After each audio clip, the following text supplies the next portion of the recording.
When I was diagnosed, my parents were told that I would probably not live long enough to graduate from high school. They were so wrong. I just recently graduated from Georgetown University and will be attending USC School of Social Work in the fall. I've realized that I am very passionate about people and want to give back to the world. We haven't found a cure yet, but we have made tremendous progress towards better treatments.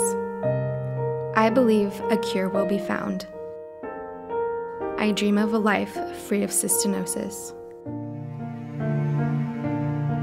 Natalie was born a year and 2 days after Stella. She was 8 pounds, 7 ounces, and seemingly perfect. She was growing amazingly well, eating like a champ. At 6 months, I started noticing some changes. I thought something just doesn't feel right. She wasn't crawling, she wasn't pulling up, she wasn't doing the same things that her sister did. And since I had just been through it a year before, I was concerned. Cystinosis is a disease which is caused by a genetic defect that people who carry it do not know they're carriers. But if they happen to marry another carrier, then their children are born with both copies of the cystinosis gene and they have the disease. So their delivery is normal, the child looks normal for the first 6 months or a year of life, and the child starts getting sick, gets admitted to hospital for dehydration, doesn't feed well, doctors scratching their heads and noticing the child's not growing well. And they often go through 4 or 5 physicians trying to figure out what the problem is, until finally someone twigs the diagnosis of cystinosis, and then treatment starts. Without treatment, cystinosis tends to cause kidney failure by the time a child is 8 or 10 years old. And then, if the child gets a kidney transplant or is on dialysis, over further time, cystinosis causes damage to the nervous system, severe damage to the ability to speak and swallow and even walk. And so it ultimately is fatal. It's really important to have friends and family and a community to help you take on this path. You have hope and you hear all these things that are going on, but you can't help but think, my daughter is not going to have a full life. Without the CRF, we'd be in the dark, pretty much. I mean, all of our education surrounding the disease and treatment, it all stemmed from there. Because it's an orphan disease, everything that's being done is coming from the CRF, and so it couldn't be more important to us. All these studies look like it takes years and it takes a long time, and from a family perspective it must be hard. From a scientist point of view, it's a fast pace. What we want to do is to use the patient's own stem cells and modify them genetically to introduce a healthy gene and reintroduce these cells into the patient. If it works, that would represent a lifetime treatment for cystinosis with one transplantation. We have now to work with the FDA and do these safety studies in the lab using human stem cells and also the mouse model of cystinosis that we have used for years.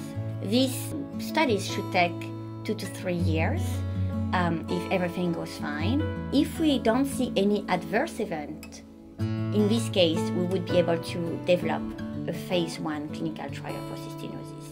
This field is at the forefront for all other lysosomal storage diseases, and there are about 40 of these. So if you multiply by 40 a rare disease, you no longer have a rare disease. It becomes something more common. What you learn at one spot is applicable in other spots. So the current treatment for corneal cystinosis is hourly drops. So these drops have got to be given every hour, really for the rest of the patient's life. And I feel that that is a really onerous burden, not only for the patient, but for their family.